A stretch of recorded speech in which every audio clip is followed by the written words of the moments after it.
The dust storm rolled through Abilene, Kansas in the summer of 1878, and Sarah Blackwell pressed herself against the general store wall, watching through the window as a lone cowboy steadied his horse against the wind with the kind of patience that suggested he had nowhere urgent to be and all the time in the world to get there. She clutched the crumpled advertisement in her hand, the one seeking a housekeeper for the Double R Ranch, and felt the familiar shame burn through her chest because she could not read a single word printed on that paper. The storm passed as quickly as it came, leaving the main street coated in a fine layer of prairie dust. Sarah straightened her worn calico dress and stepped out onto the wooden sidewalk, nearly colliding with the cowboy who had dismounted and was tying his sorrel mare to the hitching post. He caught her elbow to steady her, and she found herself looking up into eyes the color of creek water in springtime. "Easy there, miss," he said, his voice carrying the slow drawl of someone raised under wide open skies. He released her arm immediately, respectful of propriety, and tipped his hat. "Didn't mean to startle you." "You didn't," Sarah said quickly, then felt foolish because clearly she had been startled. She tucked the advertisement behind her back, suddenly self-conscious about the paper she could not decipher. "I wasn't watching where I was going." The cowboy smiled, and it transformed his sun-weathered face into something unexpectedly gentle. He looked to be in his mid-20s, perhaps 3 or 4 years older than Sarah's 22 years. "Name's James Holloway. Most folks call me Holt. I'm foreman at the Double R just outside town." Sarah's heart skipped. This was Providence, surely, to run into someone from the very ranch she hoped to work at. But how could she inquire about the position without revealing her shameful secret? She opened her mouth, closed it, then tried again. "I'm Sarah Blackwell. I've been looking for work." Holt's expression shifted to something more assessing but not unkind. He glanced at the paper she was trying to hide, and Sarah felt her cheeks flame. "That wouldn't be our advertisement you're holding, would it? We've been looking for a housekeeper since Mrs. Patterson decided to move to Denver with her daughter." "It might be," Sarah admitted, her voice barely above a whisper. "Someone told me there was a position available. They said it paid fair and included room and board." "That's right." Holt leaned against the post, his posture relaxed despite the intensity of his gaze. "Can you cook? Clean?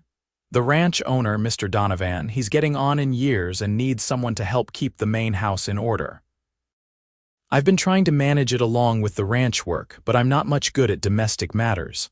Sarah nodded eagerly. "I can cook well enough. My mother taught me before she passed, and I keep a clean house. I've been doing mending work and taking in laundry, but it barely pays enough for my boarding room." "Sounds like you might be just what we need." Holt straightened, pulling a small notebook from his shirt pocket along with a pencil stub. "Let me write down the details for you. The ranch is about 5 miles west of town. You can come out tomorrow morning and I'll introduce you to Mr. Donovan. If he approves, you can start right away." He began writing, and Sarah felt her stomach drop like a stone down a well. She watched his strong, calloused fingers form letters she could not interpret, and the familiar despair washed over her. Her father had been a gambling man who drank away every cent and saw no use in educating daughters. Her mother had never learned either, having been sold into an arranged marriage at 15. Sarah had spent her whole life in the shadows of her own ignorance, watching the literate world move around her like a language spoken by everyone but her. "Here," Holt said, tearing the page from his notebook and holding it out to her. "This has the directions and what time to arrive." Sarah stared at the paper, her hands frozen at her sides.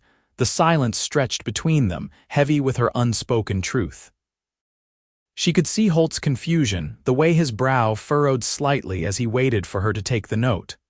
"I can't," she finally whispered, and the words felt like shards of glass in her throat. "Can't what?" Holt's voice was gentle, lacking any trace of mockery. Sarah lifted her chin, forcing herself to meet his eyes even as humiliation threatened to choke her. "I can't read it. I can't read anything. Nobody wants a woman who can't read." She said it with such finality, such resigned acceptance, that for a moment Holt simply stood there, the paper still extended between them. Then he carefully folded it and tucked it back into his pocket. "Then I'll teach you tonight." Sarah blinked, certain she had misheard. "What?" "I said I'll teach you." Holt gestured down the street toward a small restaurant with a painted sign declaring it Martha's Eatery. "It's nearly supper time. Let me buy you a meal and we can start with the basics. By the end of the evening, you'll at least be able to read your own name." "You don't have to do that," Sarah said, though her heart was suddenly beating so fast she felt lightheaded. "You don't even know me." "I know you've got courage," Holt replied. "It takes more strength to admit what you just admitted than most people will ever understand. Besides, Mr. Donovan always says the measure of a person isn't what they know but whether they're willing to learn. If you're willing, I'm willing to teach." Sarah felt tears prick her eyes, but she blinked them back fiercely. She had learned long ago that crying solved nothing. "Why would you help me?" Holt considered the question, his gaze drifting toward the horizon where the sun was beginning its descent, painting the sky in shades of amber and rose. "My mother couldn't read either," he said quietly. "She died when I was 12, and I always regretted that I was too young, too impatient to teach her properly. Maybe this is my chance to make that right." The honesty in his voice, raw and unguarded, made something shift in Sarah's chest. She had spent so long building walls around her shame, protecting herself from judgment and rejection, that she had forgotten what it felt like when someone simply offered kindness without expecting anything in return. "All right," she said, and the word came out stronger than she felt. "I'd like that very much." They walked to Martha's Eatery side by side, maintaining a respectable distance that nonetheless felt charged with possibility. Inside, the restaurant was half full of ranch hands and townspeople finishing their evening meals. Martha herself, a robust woman with kind eyes and flour perpetually dusting her apron, greeted them warmly and showed them to a table near the window. "What can I get you folks?" Martha asked, her gaze sliding between Sarah and Holt with undisguised curiosity. "2 of your beef stews and fresh bread," Holt said. "And coffee, please." As Martha hurried away, Holt pulled out his notebook again and tore out a fresh page. He borrowed a second pencil from the counter and set both writing implements on the table between them. "We'll start simple." "What's your full name?" "Sarah Elizabeth Blackwell." Holt nodded and carefully printed Sarah in large, clear letters across the top of the page. "This is your name, Sarah. See how it starts with this letter?" He pointed to the S. "This makes the SSS sound like a snake. And this one," he moved his finger to the A, "makes the ah sound, like when you open your mouth for the doctor." Sarah leaned forward, studying the shapes as though they were a map to buried treasure. "And these 3 together make Sarah, not quite. There's 5 letters total." Holt went through each one slowly, sounding them out. Then he slid the second pencil toward her. "Now you try. Copy these letters." Sarah picked up the pencil with trembling fingers. She had held needles and washboards and cooking spoons, but a pencil felt foreign and unwieldy. She pressed too hard at first, nearly tearing the paper, then overcorrected and made a line so faint it barely showed. Holt reached across the table and gently adjusted her grip. "Hold it like this," he said, his hand warm over hers for just a moment before he pulled away. "Firm but not tight. Let the pencil do the work." Sarah tried again, her tongue caught between her teeth in concentration. The S she produced was wobbly and uncertain, nothing like the confident stroke Holt had made, but it was there, it existed. She had created a letter. "That's good," Holt encouraged. "Real good. Keep going." By the time Martha brought their stews, Sarah had managed to write Sarah 3 times, each attempt slightly better than the last. She felt a peculiar pride swelling in her chest, as though she had just roped her first steer or broken a wild horse. These small symbols that had mocked her for so long were finally beginning to yield their secrets. They ate while Holt explained the alphabet, writing each letter and making the sounds. Some made sense to Sarah immediately, while others seemed to have no logic at all. Why did C sometimes sound like K and sometimes like S? Why did he appear at the end of words but make no sound? Holt admitted he did not know all the rules, having learned to read from his schoolteacher father through repetition rather than formal grammar lessons. English is a contrary language, he said with a slight smile. But once you get the hang of it, it opens up the whole world. Every book, every newspaper, every sign becomes something you can understand. I've always wondered what books were like, Sarah admitted, pushing her empty bowl aside. I've seen people get so lost in them, like they're not even in the room anymore. What's that like? Holt's expression grew distant, nostalgic. It's like having a whole other life you can step into whenever you want. You can go places you've never been, meet people who don't exist, learn things about the world without ever leaving your chair. My father had a collection of books, and after he died, I kept every single one. They're in my cabin at the ranch now. Your cabin. I've got a small place on the property. Used to be a line shack before Mr. Donovan built the main house. It's not much, but it's private and it's mine. Holt paused, then added carefully, if you take the housekeeper position, you'd have your own room in the main house, of course. Separate from the men's quarters, Mr. Donovan is real particular about propriety. Sarah felt her cheeks warm, though whether from embarrassment or something else, she could not say. I haven't gotten the position yet. You will, Holt said with quiet confidence. Mr. Donovan will like you. He values honesty and hard work above all else, and you've clearly got both in spades. They spent another hour at the table, with Holt writing simple words and Sarah copying them. Cat, dog, sun, moon, each small victory felt monumental. When Martha finally came over to gently inform them that she needed to close up for the night, Sarah was startled to see that full darkness had fallen outside the window.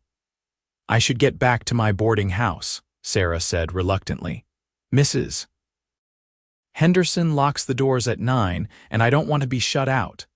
Holt stood and dropped coins on the table to cover their meal and a generous tip. I'll walk you. It's not safe for a lady to be out alone after dark. Sarah wanted to protest that she had walked these streets alone many times, but the truth was she welcomed his company.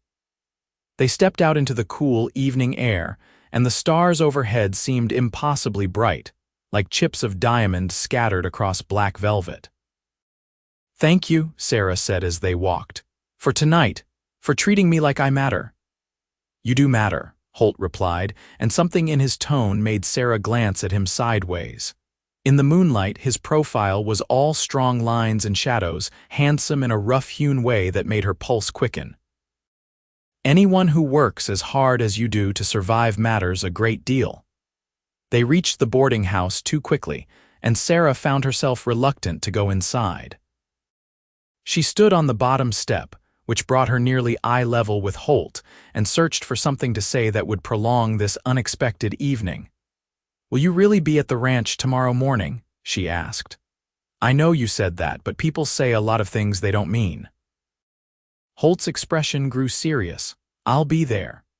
I meant what I said about teaching you, and I meant what I said about the job. Come out to the Double R at 8 o'clock. Follow the main road west until you see the split oak tree, then head north. You can't miss the ranch entrance. There's a sign with 2 artichokes burned into the wood. I'll be there, Sarah promised. Then on impulse she added, would you write your name for me, so I can practice it tonight? Something flickered in Holt's eyes, an emotion Sarah could not quite name. He pulled out his notebook again and wrote Holt in the same clear letters he had used for her name. He tore out the page and handed it to her, their fingers brushing in the exchange. You practice both our names, he said softly. And tomorrow we'll move on to full sentences. Sarah clutched the paper like it was a sacred text. Good night, Holt. Good night, Sarah. She watched him walk back down the street toward the livery stable where his horse waited, then hurried inside before Mrs. Henderson could scold her for being late. In her tiny room under the eaves, Sarah lit her precious candle stub and spread Holt's paper on the small table. She practiced writing both names until her hand cramped and the candle burned too low to continue. Even then, Lying in her narrow bed, she traced the letters in her mind, mouthing the sounds Holt had taught her. For the first time in longer than she could remember, Sarah felt something unfamiliar blooming in her chest. It took her a while to identify it as hope. She woke before dawn, too excited to sleep longer. She washed with the cold water in her basin, put on her best dress, which was still worn but at least had no visible patches, and braided her dark hair into a neat coil. Mrs. Henderson raised her eyebrows when Sarah appeared in the kitchen so early, but said nothing as Sarah hastily ate some bread and butter. The walk to the Double R Ranch took nearly 90 minutes at a brisk pace. Sarah followed Holt's directions, and true to his word, she found the split oak tree and then the ranch entrance with its burned Double R insignia. The property that spread before her was more impressive than she had imagined. A large two-story house dominated the landscape, painted white with green shutters and a wraparound porch. Beyond it stood a massive barn, several corrals and various outbuildings. Cattle dotted the distant hills like scattered brown boulders. Holt emerged from the barn as Sarah approached, and the smile that broke across his face made her stomach flutter. He wore different clothes than yesterday, a blue shirt that matched his eyes and a leather vest, but the same battered hat sat on his head. "You came," he said, and Sarah heard relief in his voice as though he had genuinely worried she might not appear. "I said I would." Sarah glanced around the impressive spread. "This is quite a place." "Mr. Donovan built it from nothing," Holt said with obvious pride. "He came out here 30 years ago with just a horse and determination. Now he runs one of the most successful ranches in Kansas." He gestured toward the house. "Come on, he's expecting you." They climbed the porch steps together, and Holt knocked before opening the front door. The interior was clean but clearly lacking a woman's touch. The furniture was functional rather than decorative, and dust motes danced in the sunlight streaming through uncurtained windows. "Mr. Donovan," Holt called, "I've brought the young lady I mentioned." "In here," came a gruff voice from what appeared to be a study off the main hallway. Mr. Donovan turned out to be a barrel-chested man in his 60s with a shock of white hair and shrewd blue eyes that took Sarah's measure in an instant. He sat behind a large desk covered with papers and ledgers, a pair of spectacles perched on his nose. "So you're the one looking for the housekeeper position," he said without preamble. "Holt speaks highly of you, though he admits you only met yesterday." "Yes, sir," Sarah said, lifting her chin. "I know I'm a stranger, but I'm a hard worker. I can cook, clean, mend, and manage a household. I don't shirk from difficult tasks, and I don't gossip or cause trouble." Mr. Donovan's eyebrows rose slightly. "Direct, I like that. Why did you leave your last position?" "I've been working for myself, sir, taking in laundry and mending, but it doesn't pay enough to live on properly, and I'd like steady work." "What about family, husband, beau?" "No one, sir. My parents are both deceased, and I have no siblings, Mr. Donovan leaned back in his chair, which creaked under his weight.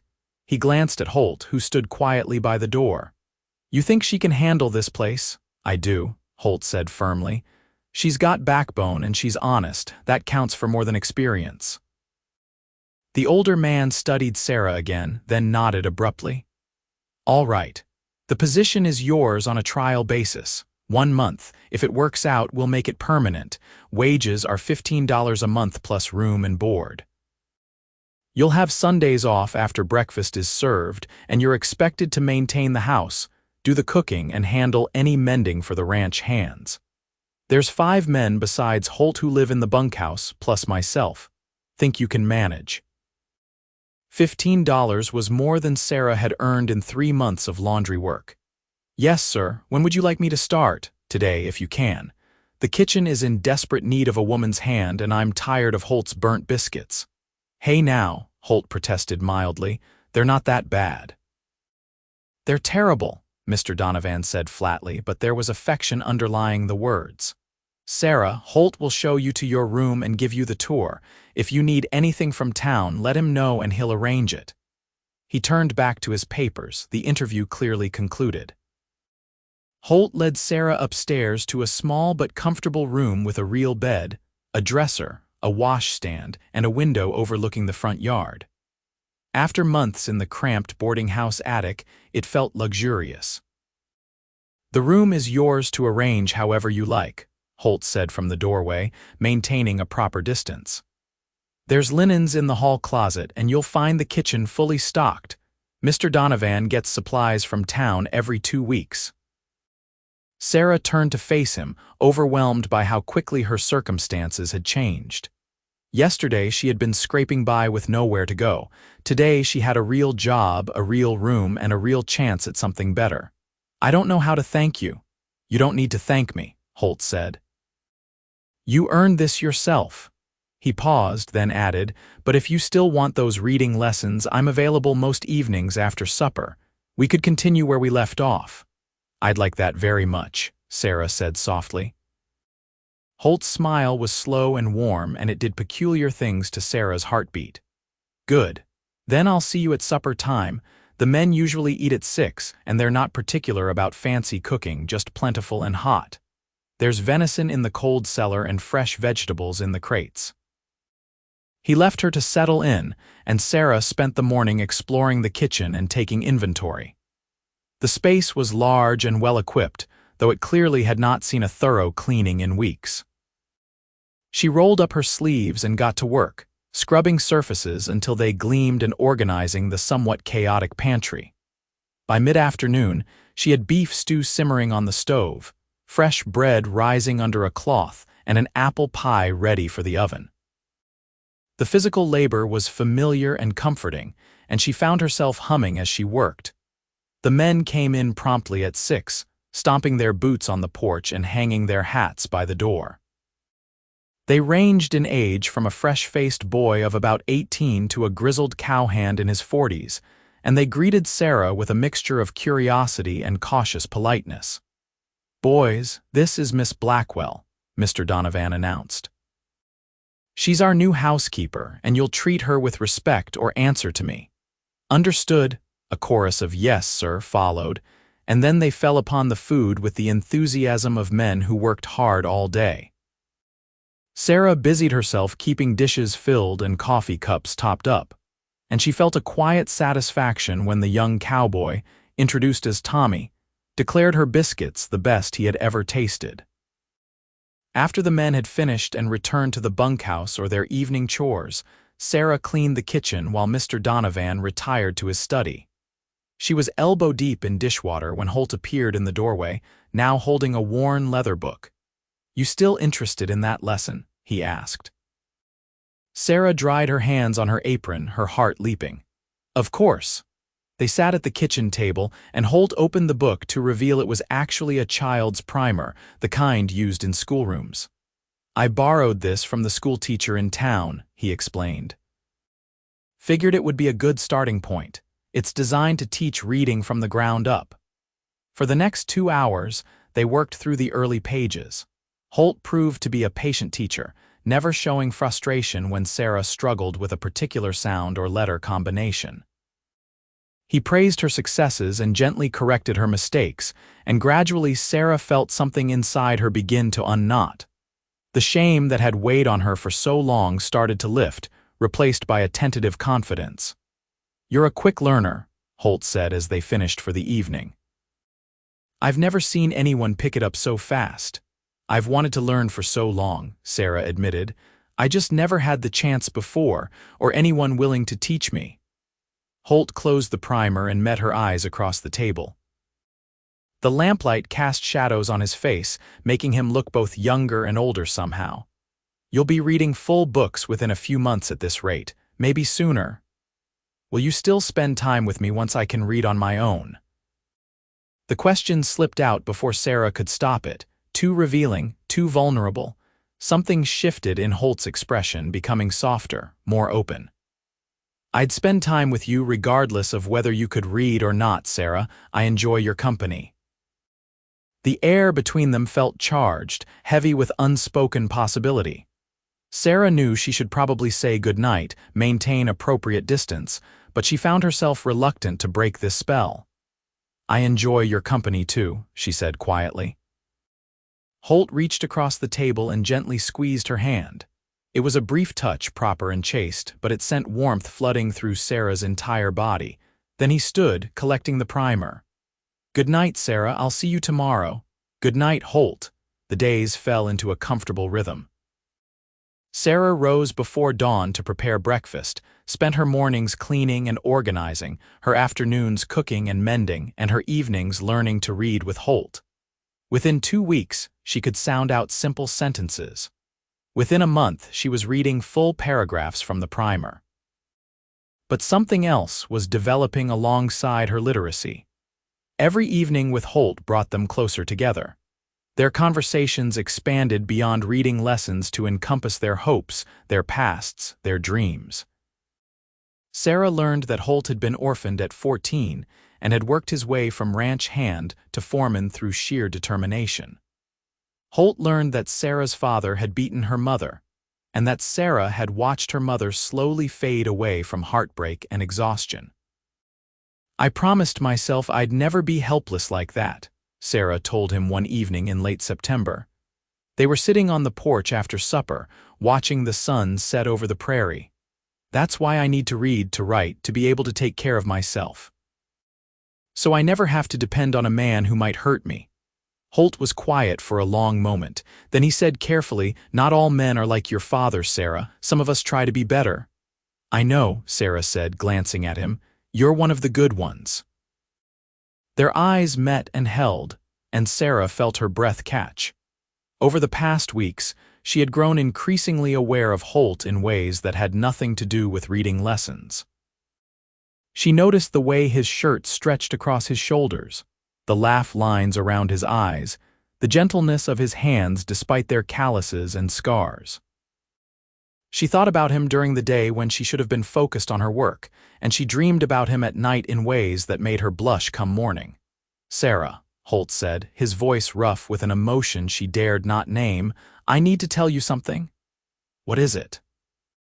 He turned to face her fully, his expression serious. "These past weeks with you have been some of the best of my life. You're smart and brave and beautiful, and I find myself counting the hours until I can see you again. I know it's probably too soon, and I know I'm just a cowboy with not much to offer, but I care about you. More than I should, probably, given that you work here and we've only known each other a short time." Sarah's heart was pounding so hard she was certain he could hear it. "Holt, let me finish," he interrupted gently. "I'm not asking for anything you're not ready to give. I just needed you to know how I feel. If you don't feel the same way, we can pretend this conversation never happened and go back to just being friends. But if you might possibly feel even a fraction of what I feel, then I'd like permission to court you properly." Sarah had imagined this moment in 100 different ways, but the reality was far sweeter than any fantasy. "I feel the same way," she said, her voice shaking slightly. "I've been trying not to because I didn't want to be foolish, but I can't help it. When I'm with you, I feel like I can be my whole self, even the parts I've always been ashamed of. You make me feel worthy." Holt reached out and cupped her face gently with his palm. "You are worthy, Sarah Blackwell. You always were, long before you could read a single word." He leaned in slowly, giving her every opportunity to pull away, but Sarah met him halfway. Their lips touched softly, tentatively, and it was nothing like the brutal kisses she had seen her father force on her mother. This was gentle and questioning and full of promise. When they finally pulled apart, both were breathing hard. "I'll speak to Mr. Donovan tomorrow," Holt said. "Make sure he knows my intentions are honorable. The last thing I want is for you to lose your position because of me." "Do you think he'll object?" "No," Holt said with a slight smile. "I think he's been waiting for me to work up the courage to say something. He told me last week that I'd been mooning around like a lovesick calf." Sarah laughed, feeling giddy and light. "Well, you have been spending an awful lot of time teaching me to read." "Best decision I ever made," Holt murmured and kissed her again. "Mr. Donovan, when informed the next day, merely grunted and said he would have had to be blind not to notice the way his foreman and housekeeper looked at each other. He gave them his blessing with the caveat that there would be no impropriety under his roof, and that Sarah's work should not suffer. Both readily agreed. The courtship that followed was proper by the standards of the time but felt deliciously daring to Sarah. Holt would walk with her on Sunday afternoons, and they would sit together on the porch in the evenings. He brought her wildflowers from the prairie and let her ride his horse. She made his favorite foods and left small notes in his cabin, simple sentences she had written herself, each one a testament to how far she had come. By November, Sarah was reading full books. Holt had lent her a well-worn copy of a novel, and she devoured it in 3 days, marveling at the world that opened up through those pages. When she finished, she cried not from sadness but from the overwhelming joy of finally accessing something that had been denied to her for so long. "Thank you," she told Holt that evening, holding the book to her chest. "You gave me the greatest gift anyone has ever given me. You gave me the ability to learn, to grow, to be more than I was." "You did that yourself," Holt insisted. "I just showed you the door. You walked through it on your own strength." As winter approached, bringing cold winds and early snow, Holt began to grow restless. Sarah noticed him having long conversations with Mr. Donovan and riding the property boundaries more frequently. When she finally asked what was occupying his thoughts, he took her hand and led her to his cabin. "I've been saving money for years," he told her, showing her a small metal box hidden under a loose floorboard. "I have enough now to buy land of my own. There's a property about 20 miles north that's coming up for sale, 160 acres with water access. I could build a ranch, start a herd." "That's wonderful," Sarah said, though her heart sank at the thought of him leaving. Holt must have seen something in her face because he quickly added, "I want you to come with me, Sarah. As my wife, if you'll have me. I know I'm not rich and it will be hard work starting out, but I promise I'll take care of you. I'll build you a house and fill it with books and we'll make a life together." Sarah felt tears spill down her cheeks. "Are you proposing to me?" "Yes," Holt said, dropping to one knee right there in his simple cabin. "Sarah Elizabeth Blackwell, will you marry me? Will you be my wife and my partner and let me spend the rest of my life making you happy?" "Yes," Sarah breathed. "Yes, absolutely yes." Holt stood and swept her into his arms, spinning her around the small space while she laughed and cried simultaneously. When he set her down, he produced a simple gold band from his pocket. "It was my mother's," he said, sliding it onto her finger. "I know it's not fancy, it's perfect," Sarah interrupted. "Everything about this is perfect." They were married in December by the circuit preacher who passed through Abilene monthly.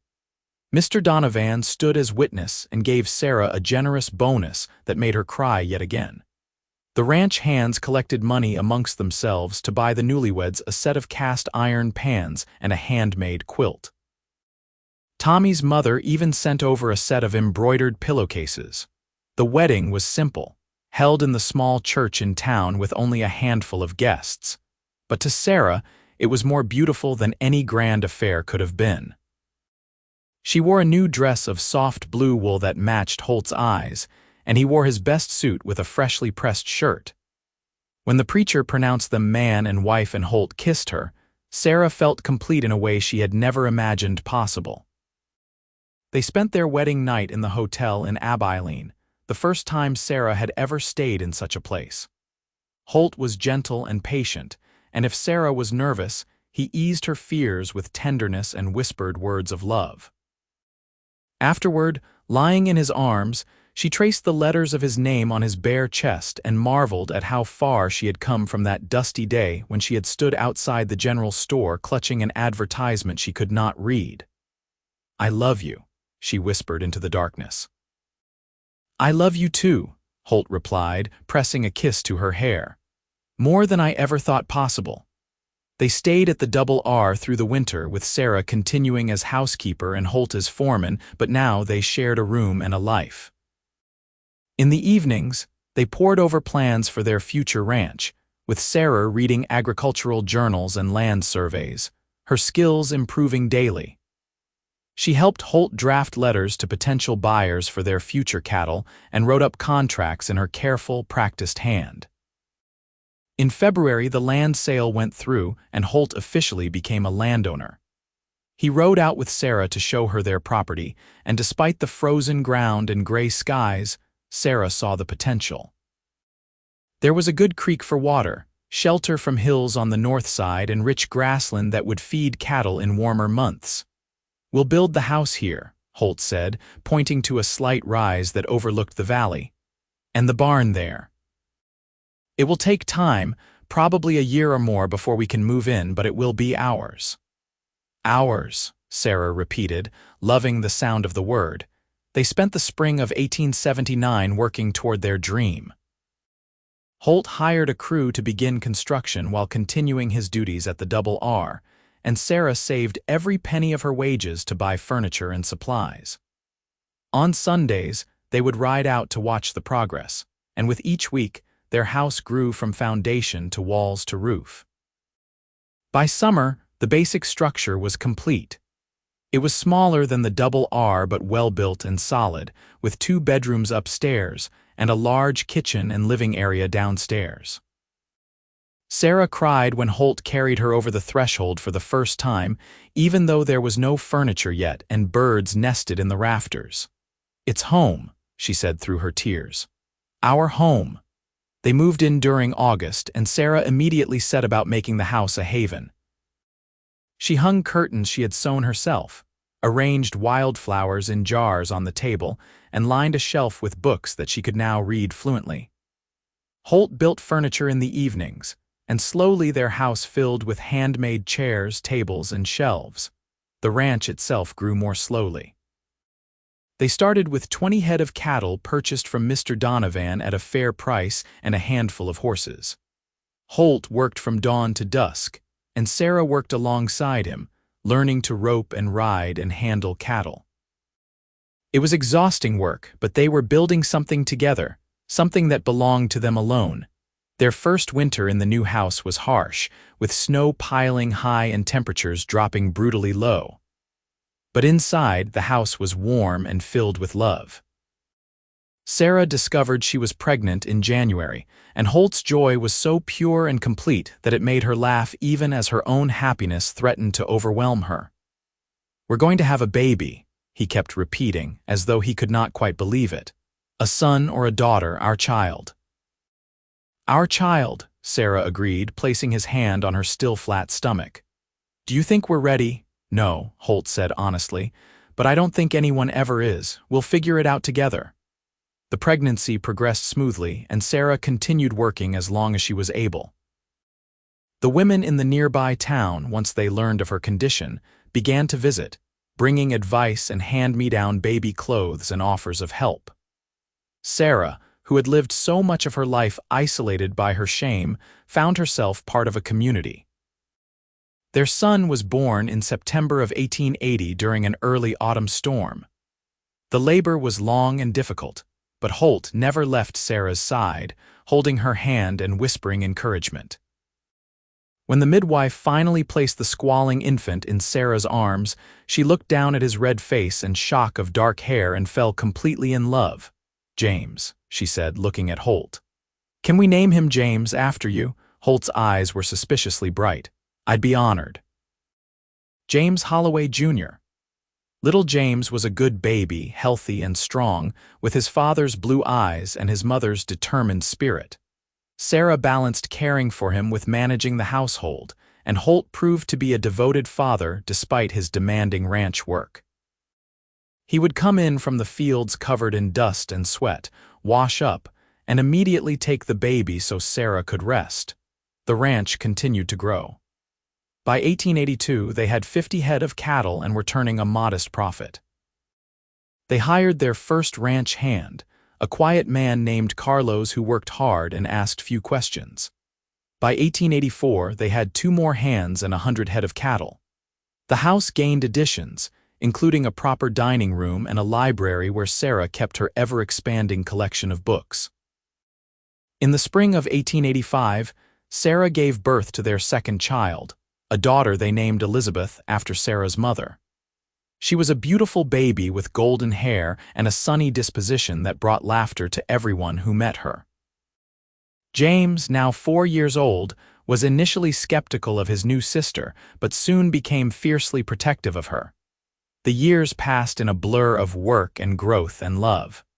The ranch prospered, becoming one of the most successful small operations in the region.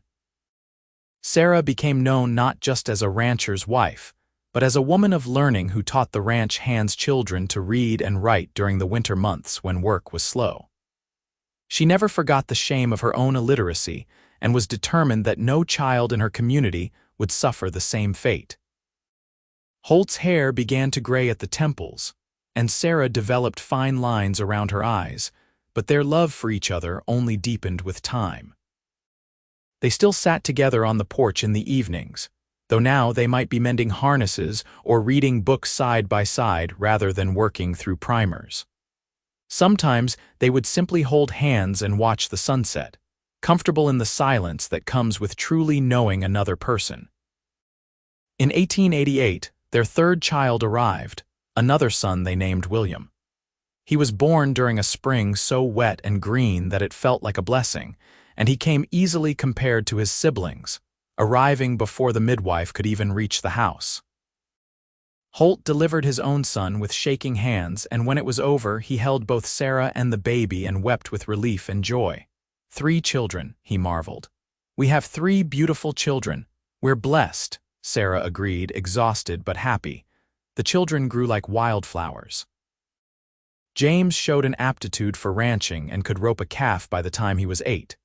Elizabeth loved learning and would read anything she could get her hands on, often found curled up in the hayloft with a book. William was fearless and adventurous, always climbing trees or chasing after the dogs.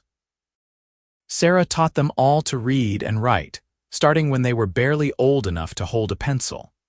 She told them about her own journey to literacy, wanting them to understand that learning was a privilege never to be taken for granted. They listened with wide eyes, unable to imagine a world where their mother, who seemed to know everything, had once been unable to read her own name. In 1892, Mr. Donovan passed away peacefully in his sleep at the age of 78. He left a substantial portion of his estate to Holt, who had been like a son to him, along with a letter thanking him for years of loyalty and friendship. The inheritance allowed Holt to expand their operations significantly, and soon the Holloway ranch rivaled the Double R in size and productivity. But success did not change who they were at their core. Holt still worked alongside his ranch hands, and Sarah still cooked family meals and taught the local children. They remained grounded in the values that had brought them together: hard work, honesty, kindness, and love.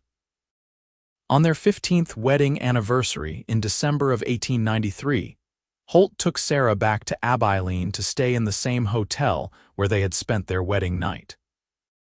The town had grown considerably, with a railroad depot and several new businesses, but the general store where they had first met still stood on the main street.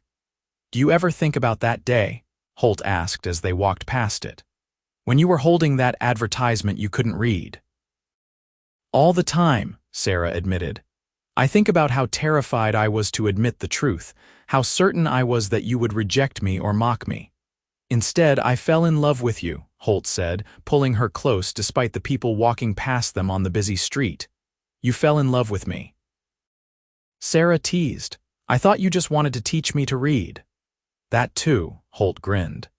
"But mostly I just wanted an excuse to spend time with you. The moment I caught you outside that store, I felt like I had been hit by lightning. I just needed to find a reason for you to give me a chance." Sarah stood on her toes to kiss him, not caring who saw. "Best decision I ever made, admitting I couldn't read. Best decision I ever made, offering to teach you," Holt countered. They walked back to the hotel arm in arm, and that night they made love with the passion of newlyweds but the deep knowledge of partners who had weathered 15 years together. Afterward, Sarah traced words on Holt's skin, love stories written in touch rather than ink. The turn of the century found the Holloway family prosperous and happy. James was nearly 20 and already courting a rancher's daughter from the next county. Elizabeth was 15 and talking about becoming a teacher, inspired by her mother's informal school. William was 12 and constantly underfoot, wanting to help with everything but mostly just getting in the way in the charming manner of young boys.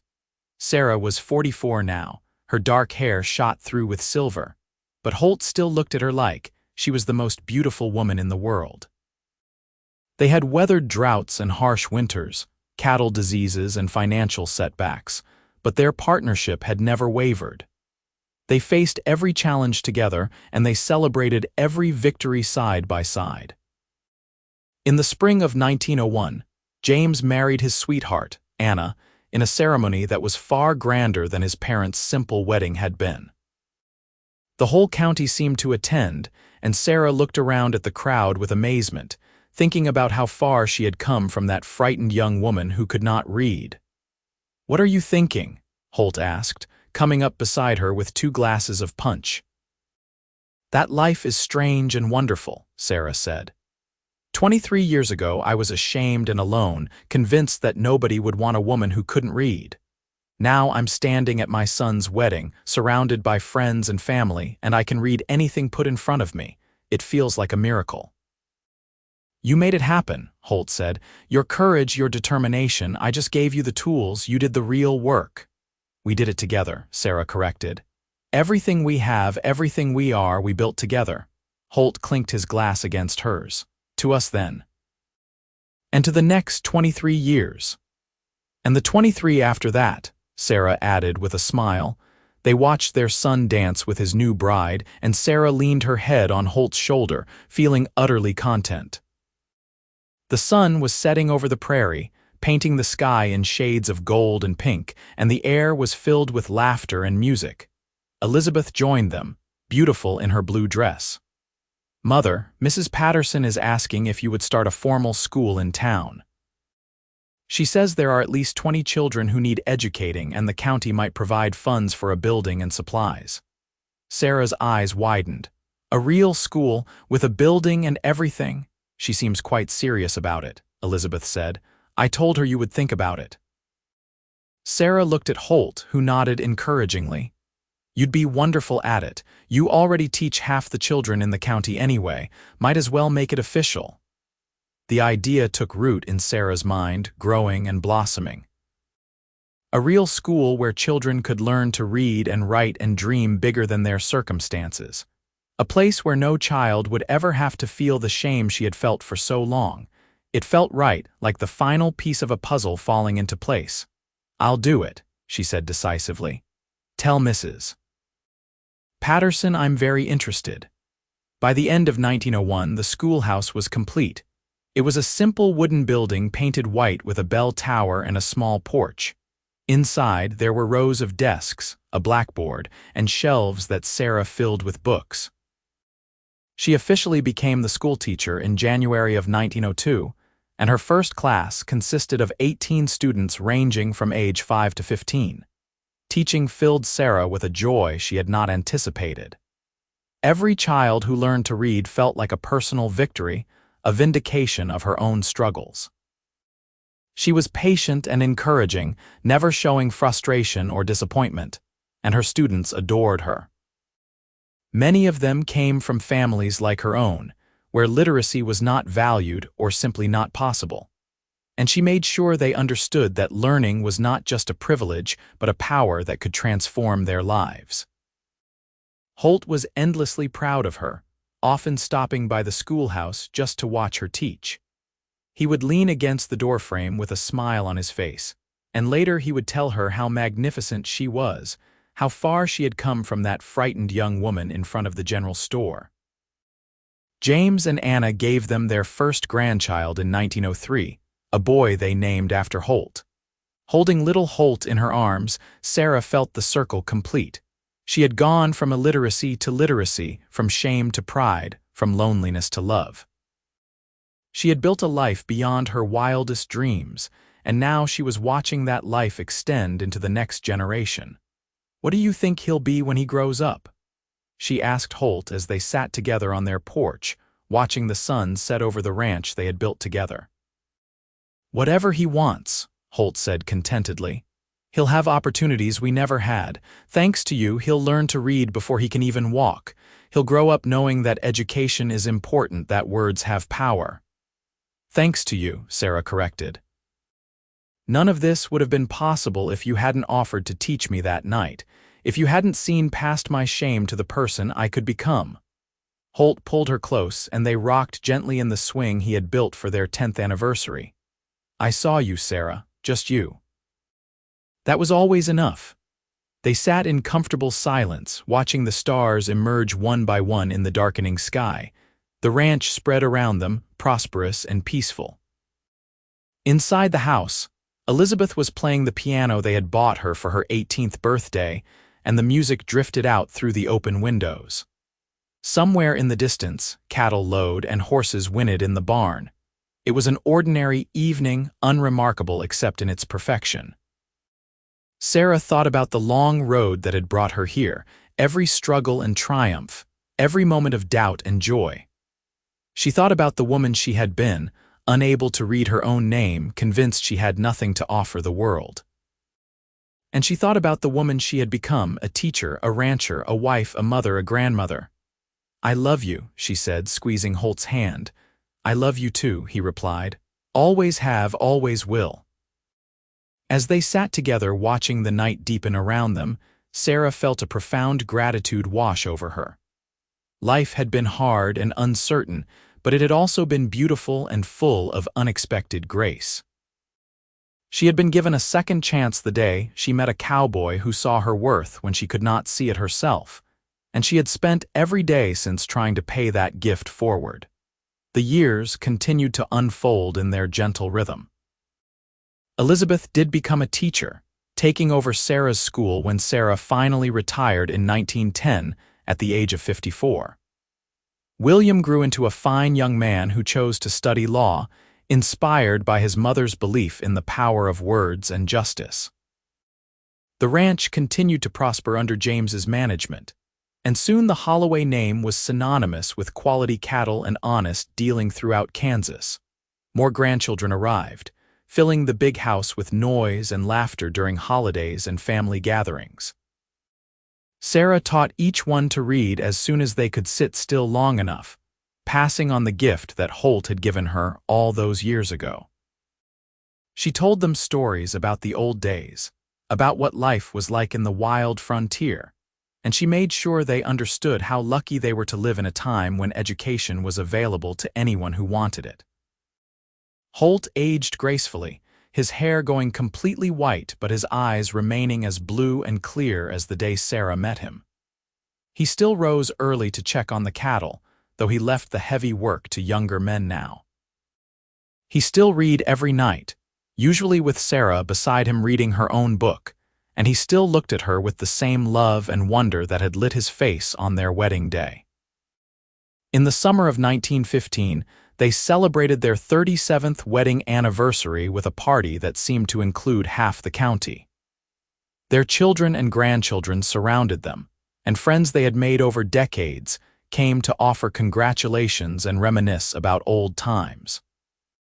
As Sarah looked around at the gathering, she was struck by how full her life had become, how rich in love and family and friendship. "No regrets?"